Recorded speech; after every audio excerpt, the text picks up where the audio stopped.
What if I told you there's a plant growing right now that could cut your fertilizer costs to zero, rebuild depleted soil in just 2 years, and produce more nutrients per acre than almost anything else on Earth?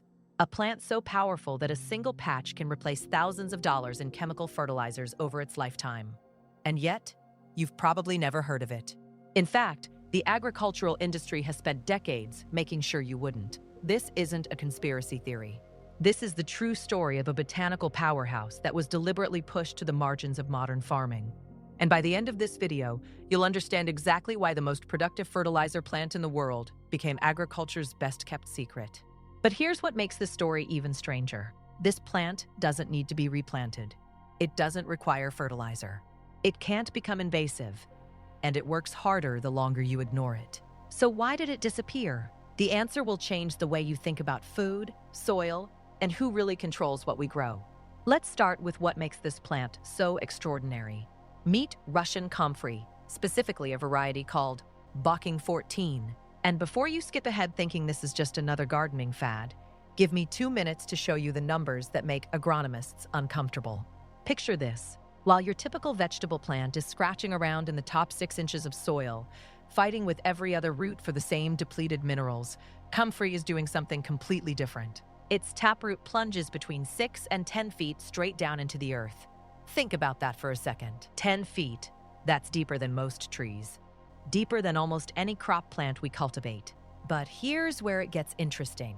At those depths, comfrey's roots are accessing mineral deposits that have been sitting untouched for centuries. Calcium from decomposed bedrock, nitrogen and phosphorus from depths no annual crop could ever dream of reaching.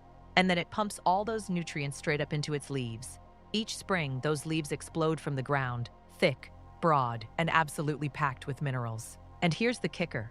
You can cut those leaves down to ground level, and within just 4 weeks, the plant is back at full size, ready for another harvest. Do this 4 to 5 times per season, and you're looking at something that sounds impossible.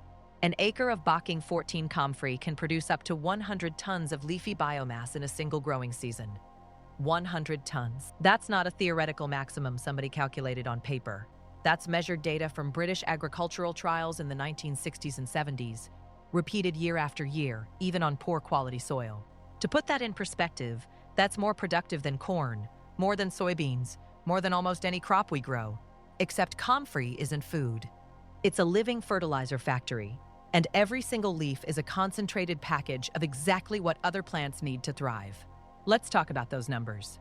Fresh comfrey leaves test at 2 to 3% nitrogen, but then you get to the potassium levels and things get wild. Depending on soil conditions, potassium can climb as high as 7% by dry weight. For context, the best farmyard manure rarely breaks 1.5% potassium. Comfrey delivers 4 to 5 times that amount. And potassium isn't just some nice-to-have nutrient. It's the key to bigger fruit, better disease resistance, and sweeter harvests. It's what tomato growers pay premium prices for. And comfrey produces it for free, season after season. But raw numbers only tell part of the story. The real magic is in what happens when you use those leaves. Drop fresh comfrey leaves on your soil as mulch, and within 48 hours, they've decomposed into a dark, earthy layer. The low fiber content means microbes tear into that soft tissue immediately, and nutrients flood into the soil almost instantly. And this isn't a one-time harvest. Once you plant comfrey, it keeps coming back. No replanting, no fertilizing, no tilling. Each year, the root system tunnels deeper, breaking up compacted clay. A single comfrey patch can be productive for 20 years or more. Some documented plantings in England are over 40 years old and still going strong. So if this plant is so incredible, why isn't every farm and garden growing it? To answer that, we need to go back to 1954 and meet the man who tried to change agriculture forever. Lawrence Hills didn't look like someone who would take on the agricultural establishment. In 1954, he was a young British horticulturist living in the shadow of World War II. He'd seen what hunger looked like. He'd watched rationing stretch into peacetime. He'd seen Britain's exhausted soils struggling to feed a recovering nation. Most importantly, he'd noticed something others missed. While agricultural experts were putting all their faith in new chemical fertilizers, Hills was staring at a weedy perennial that grew in ditches. And he saw potential nobody else could imagine. That year, Hills founded the Henry Doubleday Research Association. Working from a rented cottage in Bocking, Essex, Hills set himself an audacious goal: prove with hard data that comfrey could revolutionize agriculture. But there was a problem. Wild comfrey spreads by seed and can invade fields. No farmer would willingly plant something that could take over their land. Over the next 4 years, Hills traveled across Britain, digging up comfrey roots from old orchards and abandoned homesteads. He collected 21 different varieties and began growing them side by side. He crossbred Russian comfrey with common comfrey, searching for a sterile hybrid that wouldn't set seed. It took years of patient work, but by the early 1960s, one strain emerged as the clear winner. He called it Bocking 14. This variety was everything Hills had dreamed of. It was completely sterile, producing no seeds. It showed strong resistance to disease. And most critically, it delivered the highest nutrient content of any strain he tested. Hills's notebooks filled with data, yield charts, mineral analyses, regrowth rates. He wasn't just breeding a plant, he was building an evidence-based case for a different kind of agriculture.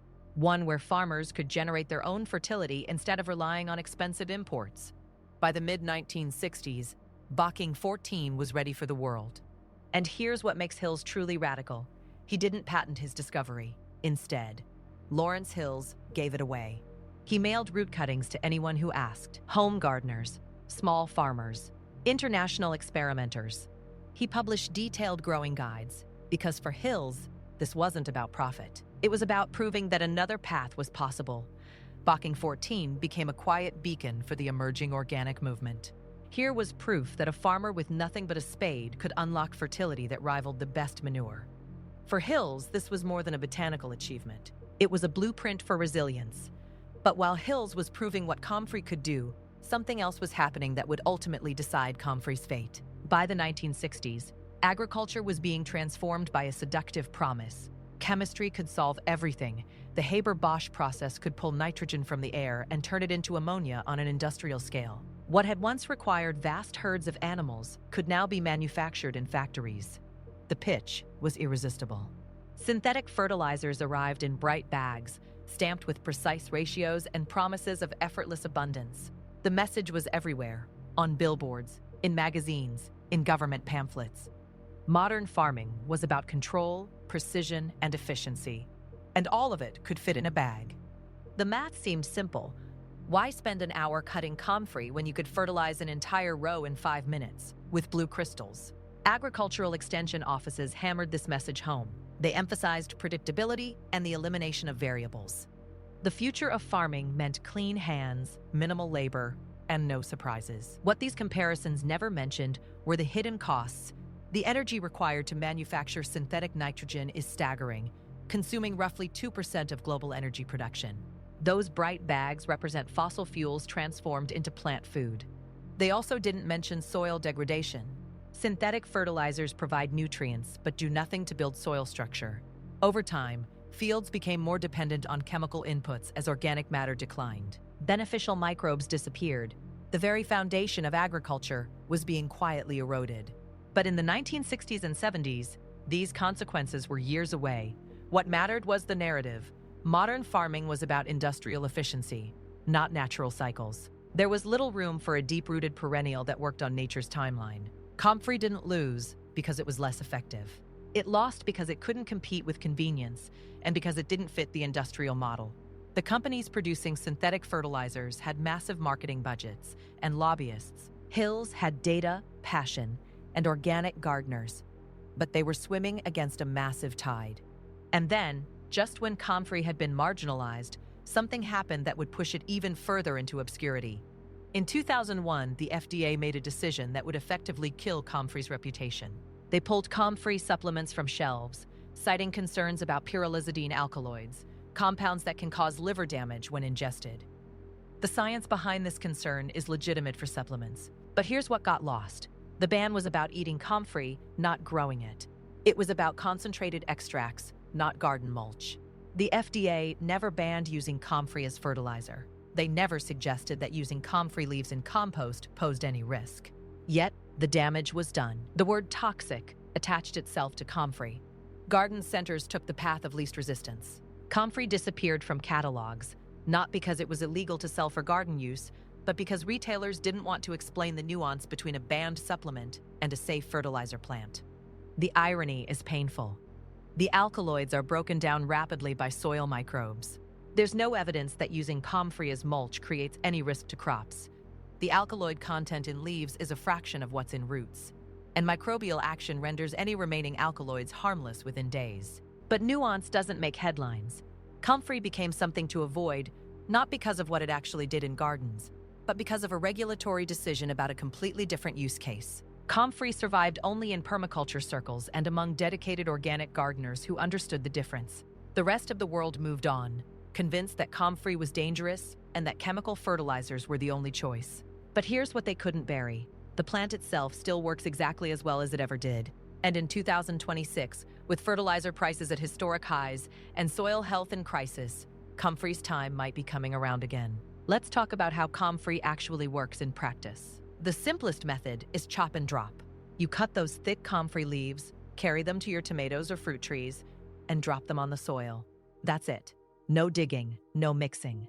Within 48 hours, those leaves have collapsed into a dark, nutrient-rich layer. This releases nitrogen and potassium exactly where fruiting plants need it. And because nutrients are released gradually, there's no risk of burning. For a more concentrated boost, there's comfrey tea. Stuff a bucket with fresh leaves, add water, and ferment for 2 weeks. The result is a dark liquid that smells terrible but works incredibly well. Comfrey tea typically tests at roughly 2% nitrogen, 1% phosphorus, and 3% potassium. That's stronger in potassium than most commercial tomato fertilizers. And it's brewed from a plant you grew for free. Now let's talk about real-world results. There's a permaculture designer in the UK whose comfrey patch has been in place for over 15 years. Every spring, those plants surge back, producing 4 to 5 harvests per season. He calculated that his orchard saves nearly 2,000 pounds over a decade by replacing 12 bags of commercial fertilizer every year. But it's not just about money. The soil under his fruit trees is darker, looser, and teeming with earthworms. That's what happens when you feed soil instead of just feeding plants. In an urban setting, a balcony gardener uses comfrey for container tomatoes. Her fertilizer costs have dropped 70%. Every season, comfrey's potassium pushes out heavy fruit clusters without store-bought fertilizers. The plant doesn't care. Bocking 14 comfrey still works exactly as well in 2026 as it did when Lawrence Hills perfected it in 1958. Every root cutting still plunges deep into soil, pulling up minerals from depths other plants can't reach. Every leaf still packs incredible nutrient density. Every harvest still feeds the soil for free. The agricultural establishment chose chemicals and convenience. They chose bags over biology, synthetic precision over natural abundance. And now, decades later, we're dealing with the consequences. Depleted soils, spiraling costs, and environmental damage becoming impossible to ignore. Comfrey represents a different choice.